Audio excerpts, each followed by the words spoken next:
I fucks with it. And the cool thing is like the last call I just finished, for instance, like that kid, he wants to build a brand, but he hasn't done a whole lot yet.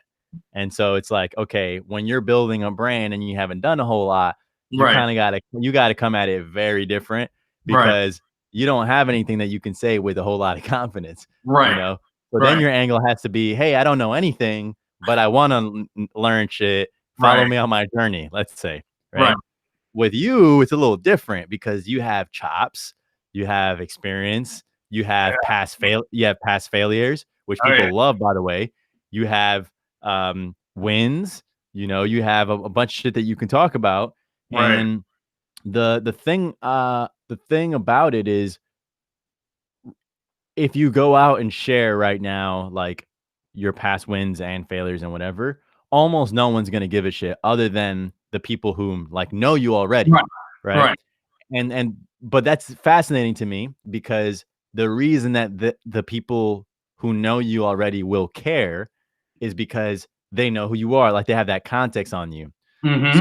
So the way I view this whole game really is just like, it's just a context setter for just like, you have a certain context on me, right? Because you consume my content and stuff like that. And so if I share a win, it means more to you, right, in a way than someone if you didn't know, who just said, hey, I just finished my final inspection. You'd be like, I don't give a shit. Yeah, exactly. Exactly. But when it's someone that you've been following, you're like, yeah, fuck yeah, let's go. And when it's a loss, you're like, damn, I feel for that, right? And so like the way that I think is the most powerful way to do it, man, is like, I think people like you, in your position with resources and know-how and ability, they tend to skip a super important part. What they'll do normally is they'll get right to, because you might have cash. So, a lot of times that's a hurdle for newer, younger creators. But like for people with like us have resources, you can just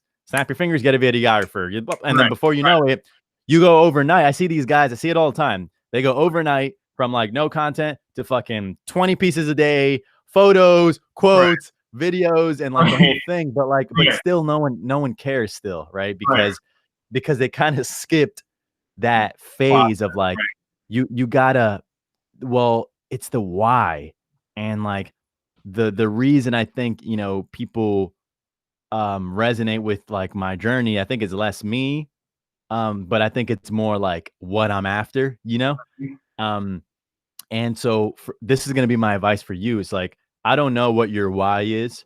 I'm sure but you'll have to distill it, and it takes some time to like distill it from, your why, and you can share it in like a couple paragraphs, but you're gonna have to distill it. And I love what you said around like, hey, who am I in this game anyway? Right? Like, I'm not the insurance guy, I'm not this guy, you're kind of like a little bit of everything. And so the interesting thing is, if you take any of my endeavors and pursuits, real estate, venture capital, media, podcasting, it would all seem disjointed and like they're coming at the expense of each other. But because they're underneath the umbrella of a why, of like, I'm building generational wealth for communities of color, that's actually the cohesion that makes everything work. That's the cohesion that lets me go into apparel, and it makes perfect fucking sense. That I went into equity, and what I'm saying? So like, so what I think that you should do from the jump, and you'll be automatically go well above and beyond like a lot of these other cats, is honing in that, like, why are you doing this, right? And the reason that's important is because then when you get into producing content, which we can talk about next if you want like some strategies for like how to do that shit sustainably, because it can get hard. But when you get into it, then I want people to be like, oh yeah, Brian, that's the guy, that's the guy who's doing fill in the blank. Right. And like, I want that transmittability to be there. I want someone to be able to say, oh yeah, but that takes time. That takes time, like tweaking the messaging. Like it took me a minute to like dial in an authentic way for me and for people watching. That was like, yes, I get it. And so, yeah, man, like having that why is going to be key. And then it'll spill over into all your content. And then people will be able to supersede seeing you as they won't see you as just the insurance guy. Right. They'll be like, yo, yeah, that's Brian. You know, he runs insurance businesses. He does this, he does Right. that. Like he's an overall hustler. He's Right. looking to get West Indians on the map, Right. like, or whatever the goal is. But people are going to be like, yo, I fucks with this guy. Yeah. And that's kind of like the ground stages. But we can also dive super deep into like a bunch of tactical shit if you want. Yeah. I mean, I think like my biggest thing is like my why. Obviously, it's kind of like what you said, just building generational wealth. Like I'm about to have 3 sons. Exactly. Right. That's no joke. And for me, I didn't go to college, right? I didn't do all that stuff because I wanted to figure things out on my own, and I'm happy that I did. I'm in a much better position now. I'm 32. My brother's 33, and he just got his PhD in physics, and he's like literally like doing research, at a $40,000-$50,000 a year job in Texas. And I'm like, dude, you spend like 30 years in school for what? Whatever, man. That's a passion. See, I didn't have any passion. I just know I didn't want to be broke. So, bro, you're gonna crush this thing. Man. Trust me, like that discomfort of being labeled as that guy, I totally dealt with that. Right. Because like no one wants to be that guy doing this fucking, oh my gosh, it's this guy again. And so like that, I remember I was pussyfooting it. I was like half in, half out, like kind of doing it, when no one could see me, let's say. Right. And like I realized I was like, you know what? The most important step first is to decide that you're gonna do it. Right. Like for me, like when I made I was in and out, I started seeing the value of content like you, like that's the stage that you're at now. Right. You're like, damn, I see the value of this shit. Right. But like you're in and out. The moment you decide, hey, I'm going to do it, like that's the biggest decision you can make in all the content production is like, I'm going to do this. Make that decision. I don't, boom. And like, yeah, you're going to deal with the discomfort of like being perceived in that way. And yeah, your videos are not going to look great to start, and the delivery is not going to be quite like how you want it. Right. But like when you get those reps in, you start refining that delivery. And by the way, you already have great delivery, in my opinion. But here's the funny thing, right? Remember this: your delivery right now is super casual and natural, and that's how I want you to come across on video. But a funny thing is going to happen. The moment you turn the camera on, you're gonna lose this. You're gonna lose this supernatural shit you have going on. I'm a robot, Brian. Yeah, exactly. You're gonna go from this laughing, chatty, like, hey, I love, and you're gonna be deer in headlights. But just take comfort in that. That's kind of natural, right? Because you're like, oh fuck, you start thinking like, I'm on camera. But the reps, all the reps are gonna do is just make you almost act like the camera's not there, right? Like if the camera's on right now, I still act super normal, and that's why I come across well on camera, because I learned to just almost de-emphasize the medium and just communicate naturally. And by the way, some of the things that you just shared with me, I think would make an awesome why. Like for instance, like hey, I have a 3rd kid on the way, man. I have a 3rd kid on the way. Like, shit ain't no joke. I've been, hustling for a long time, and and like that kind of like super relatable kind of stuff is gonna take you from, hey, yeah, it's another guy with a bunch of clips to like, I really connect with this guy's story. So I think that's super key. Hey, 1 second. I'm just gonna grab a bottle of water. 1 second. Yeah, dude.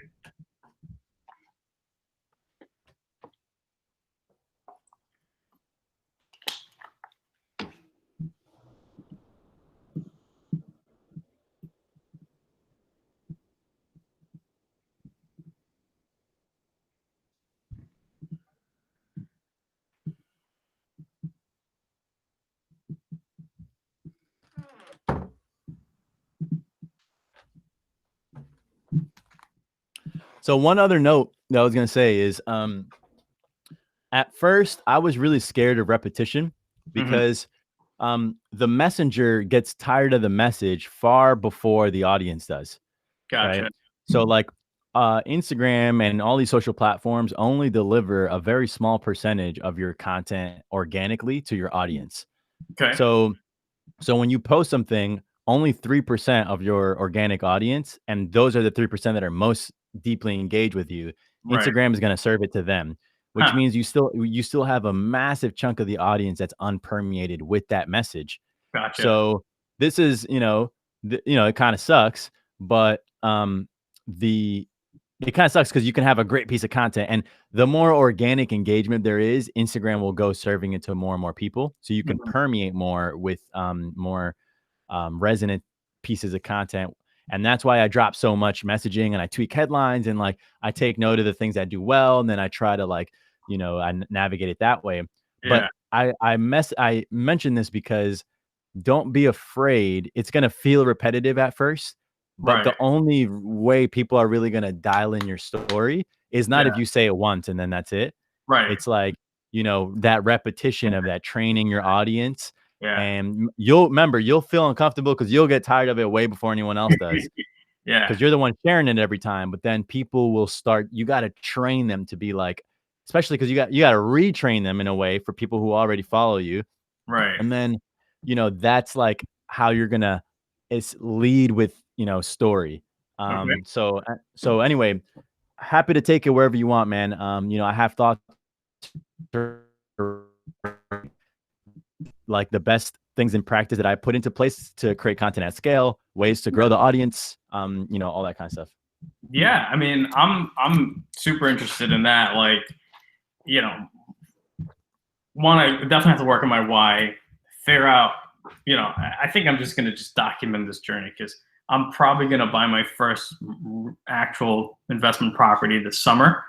Love Uh, it. so we're looking for something right now. Maybe 8-10 units. Get Love it. get that going. Document that. I've got another agency opening up.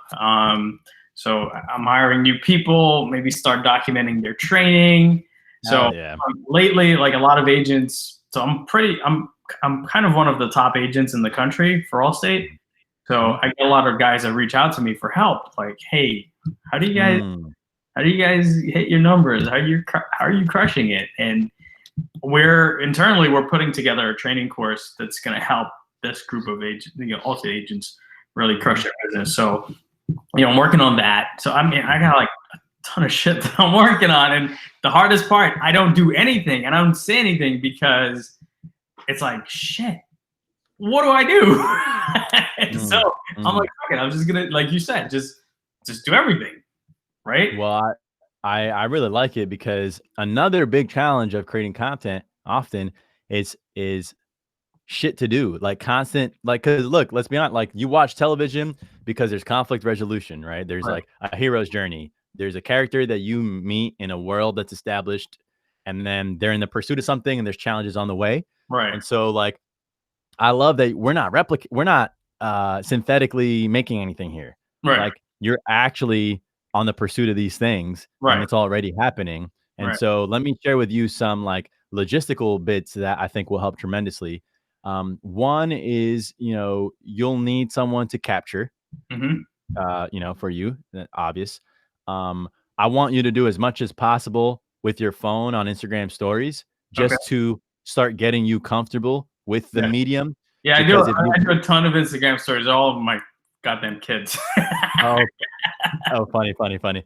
So like I want you to just start getting comfortable with talking to the medium Yeah. because that'll just those reps will really help. Okay. You'll get someone to record. Now here's the great bottleneck that I unlocked in recent time, and it's not a big revelation, but it was a big increase in output for my production, and that Hmm. is the same guy who's going and capturing all or gal who's going and capturing all the meetings and stuff like that.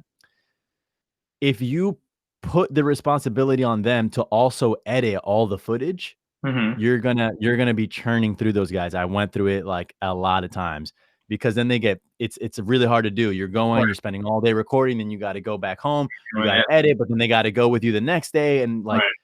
you will lose them. So Yeah. the best thing to do is to bring someone on that records everything Hmm. and find someone remotely whom is the editor who cuts the clips and Okay. makes the bits of micro content.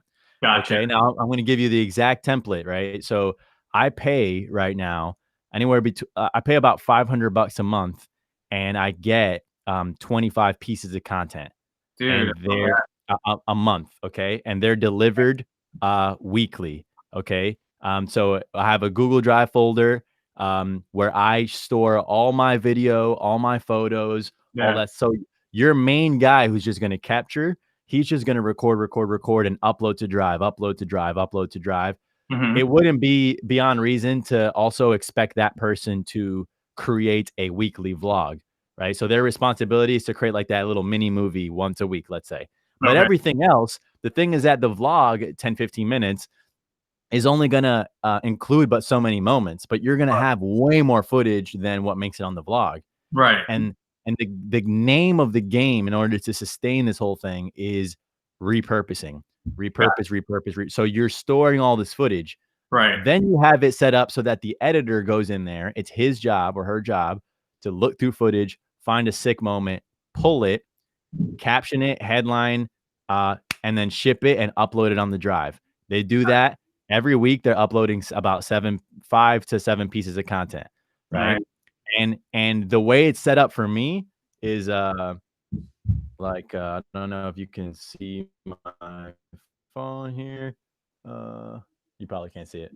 Well, I have like a folder called JH Media. You know, I have my designer, week 1, week 2, week 3, week 4, week 5, and then like they have all the damn, you can't see it. They have all the pieces of content, and it makes it super easy on me, dude, because I'm busy, you're busy, we're running businesses. Yeah. So like the having this in place, dude, for like $500 a month. That's not bad, dude. Oh my gosh, man. Is it like outsourced? Like I can find them like on Fiverr or something? I will let me find that's the thing, is they're kind of hard to find. They're out there. It's hard to find someone who's good and also and knows how to crank volume. Right. However, they're there, and like I pay 500. You may have to pay a little bit more since I have more leverage than you, right? Because they want to be seen. They want people to see to know that they're creating content for me. Right. So you're gonna have to pay more a little bit as a rookie until you kind of get it going. But it's still a wonderful way to like. That's the bottleneck.